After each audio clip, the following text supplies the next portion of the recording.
everybody, thanks for coming. Thanks for taking the time out of your day to come here and hang out with some film star fans.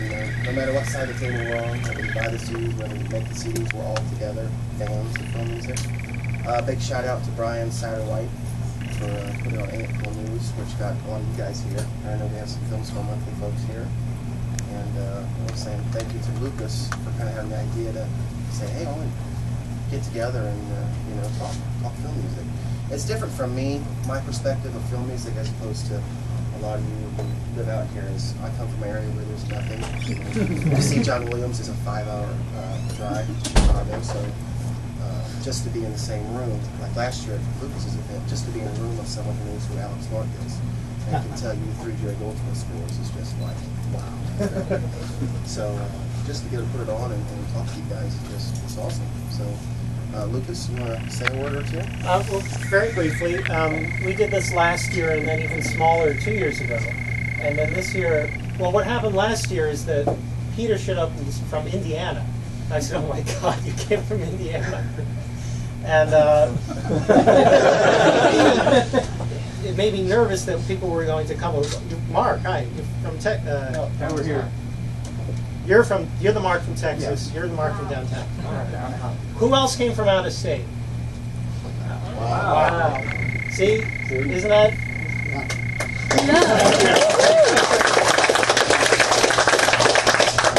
So what happened this year is I said, oh my God, I can't possibly entertain these people enough to justify the plane costs. So I sort of wimped out, and then Peter and Daniel, where's Dan? All right, right here. That they would do it so that I could come here guilt-free and enjoy it, but if it was bad, it was not my responsibility. And then they also invited composers to come out, who I'm sure are sort of wondering what this is going to be like. Or also, I know what they're thinking. There's 7 of us. How much time am I going to have? But we'll figure it out. That's fine. We'll figure it out. I'm sure it'll all go well, and it'll all be fine. And the good thing about being part of such a small group is that we can come out and not have admission costs, and not have badges, and not have sort of predatory, like $40 to do this or whatever it is. So it is nice that it's free. We should thank Del and Sue for hosting us.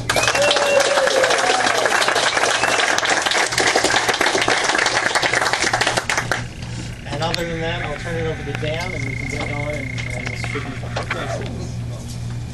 My name is Eric Stratman, Vice Chairman. Dan Bledsoe. I'm Daniel Schweiger. I'm the soundtrack editor of IF Magazine and FilmMusicMag.com, and I want to welcome you all to the first annual Fans of Film Music Gathering. Thanks, Peter, for making this happen. Today, we are very happy to welcome some of the truly esteemed and talented composers and soundtrack label heads to talk about how they approach film music as fans themselves. And then we're going to open it up to questions from you guys. Now, joining us in alphabetical order from right to left, I know left is, I know right. Well, first off, Tyler Bates, who is following up 300 and Watchmen for director Zack Snyder with Sucker Punch. John Debney has had 2 enormous franchise hits this summer with Iron Man 2 and Predators. Tom Haju is one half of the group Tom and Andy, and along with Andy Milgorn, their sample-driven scores for movies like The Mothman Prophecies and The Strangers have reached new horrifying heights with Resident Evil Afterlife. And we're about to hear more creepily inventive music from Daniel Licht when he rejoins America's favorite serial killer, Dexter, for another hit season on Showtime. And John Ottman has the distinction of being both the editor and the composer for director Bryan Singer on such movies as The Usual Suspects and Superman Returns, along with his own scores for great movies like Astro Boy. And I love Astro Boy. I love that movie. Loved everything about it.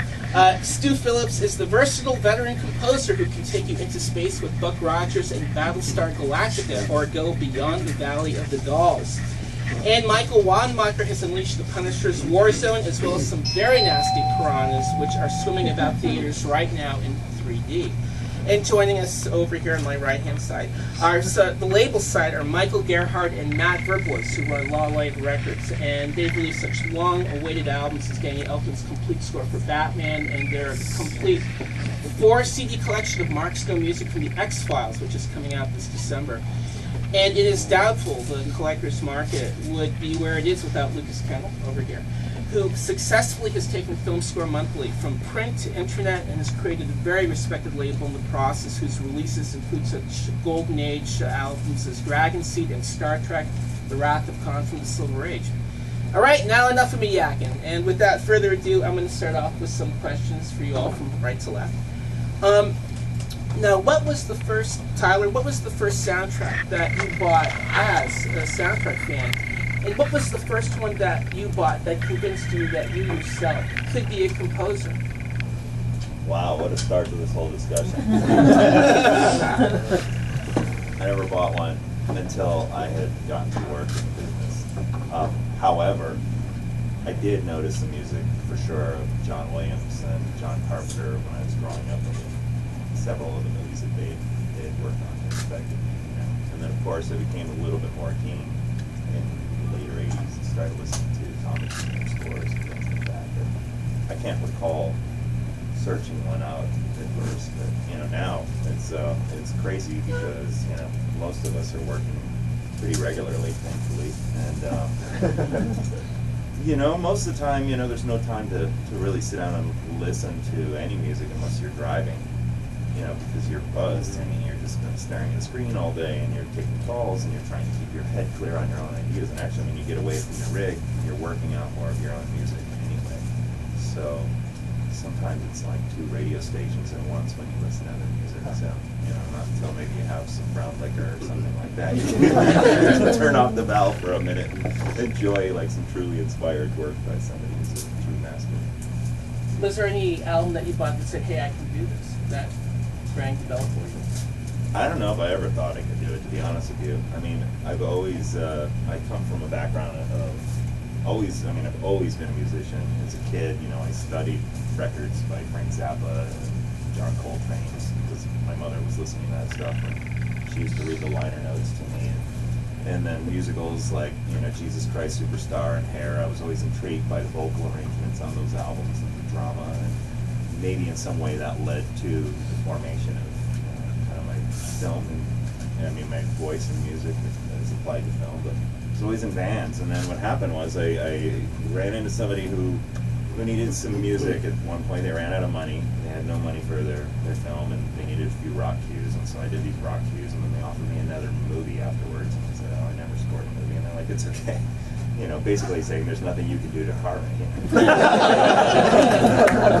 And I learned from directors and producers, because I never met another composer till in 1999 I was selected to attend the BMI Composers Lab at Sundance. And so I'd done about 18 movies by then, and I'd already toured with my band and had a lot of things happening in that realm. So it was the first time I ever got the job with anybody who'd ever done film score. Thankfully, the directors and producers were very cool with me and helped teach me the language, and also some of the re-recording mixers really taught me a lot about how post-production works and how to anticipate certain beats of post-production and understand the use for your music in the context of a film, which is not always like just listening to a CD or something. So. John Dabney, what about you? Was there a composer? Was there a soundtrack you bought as a fan that made you think I could compose this? Well, the first one that jumped out in my mind was I'm old enough to remember records. You guys remember those? And I had purchased 78 or 33. Well, and I remember 33. And I had bought. I'd gotten somehow into Corn Gold back in the day. Back in probably like Tyler. I came up as a rock and roll guitar player. And that was sort of what I did through high school and college, and then somewhere in second year of college I started to really consider the study of music. So I would say, to answer your question, I would say probably a couple of Corn Gold's records from the golden age. I'll just skip around a little bit down. Of course, you know, was it 1977, the Star Wars record? And you know, a lot of those, all during that time, I'm sure we'd all agree at this table. And by the way, Mr. Stu Phillips also, noticing, because I was a big TV fan. Wore that record out. And wore that record out. And I have a good story about Stu that you may not even remember, I'll tell later. But anyway, a lot of, during that time for me, and I'm sure for a lot of us, it was sort of this, you know, this interesting, wonderful time of learning about music and trying to figure it all out. I've never felt, when I heard someone that I admire, like all these guys, I've never really felt, oh, I can do that. I usually have the opposite reaction, which is, holy shit, I can never do that. And that's kind of still the way I feel. You know, the first time I heard Star Wars, the first Harry Potter, you know, I'm sitting there listening up in my bedroom, and I started to just cry, because it's like, can I you know, it's perfection. So anyway, to answer your question, I think I wore out a lot of albums, probably like all of us here, and never truly felt I could do it. It's, for me, it's I'm learning how to do it. Tom, what do you think? Well, my approach was different also. Andy and I met at Princeton doing our PhDs in music, and so we would listen to music really loud and change the channel on the TV really fast, because Princeton was an experimental town that had a ton of cable TV channels at that time. We got, because it's in between Philadelphia and New York. So we had like 99 channels, and most people had maybe 30 or something. So we turned up music really loud and just changed the channel really fast at night. And that eventually became what MTV became. I went into MTV and said, you know, we really love the visuals, but the music isn't very good.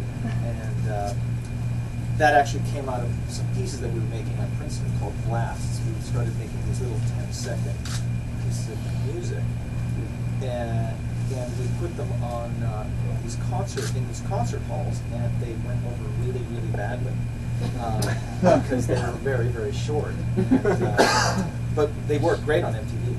So, you know, in short, if I had to say, did something influence me, it was changing the channel on the television. And also, probably Perez's pieces, the electronic works that he did for the World's Fair in Brussels, the hyperbolic paraboloid stuff. Anyway. Dan. Yeah, you know, I would say my biggest influence was a DJ in Detroit that used to play late nights. It was 12, 13, and he had this like crappy little radio. And he would play Balinese music, and he'd follow it by some really funky, weird Herbie Hancock sextet thing, and then I'd play some Jerry Fielding and whatever. But it was more an eclectic, and for me, coming to film music isn't about the love of film music, although I do love film music. What I was attracted to about film music is I had studied world music, I played jazz, I studied classical music. It was like there are no rules in film music, is what I like about it. There's not a school. You don't have to write 12 tone. You can write 12 tone if you want, and then you can go into, a polka. So for me, it's more about the eclecticism of film music. That's really. And then I'm also friends with Chris Young, and he turned me on to Jerry Goldsmith. It's kind of over at that point. John, what do you think? Well, Star Trek was did it for me. I'm a Star Trek freak, so when I watched the original series, of course, I would listen to that music all the time, and I would do the same. But then beyond that, I would record those shows on audio cassette with my microphone up to television, and then I would record every theme of every show on a cassette and listen to them. Can you sing any right now? Sure, anything. It's the only song I know the lyrics to is Gilligan's Island, actually. I don't listen to songs really. I'm just sort of a soundtrack geek. But and then because of Star Trek, when Star Trek the Motion Picture came, and then Alien in the same year, they had one thing in common, which was Jerry Goldsmith. So I just the Klingon battle, my parents can probably sing to you. I played it every day. And then and of course the John Williams. I think I played the love theme from that movie. Just every single day. Anyway, so yeah, I was just a fan and never intended to be doing this.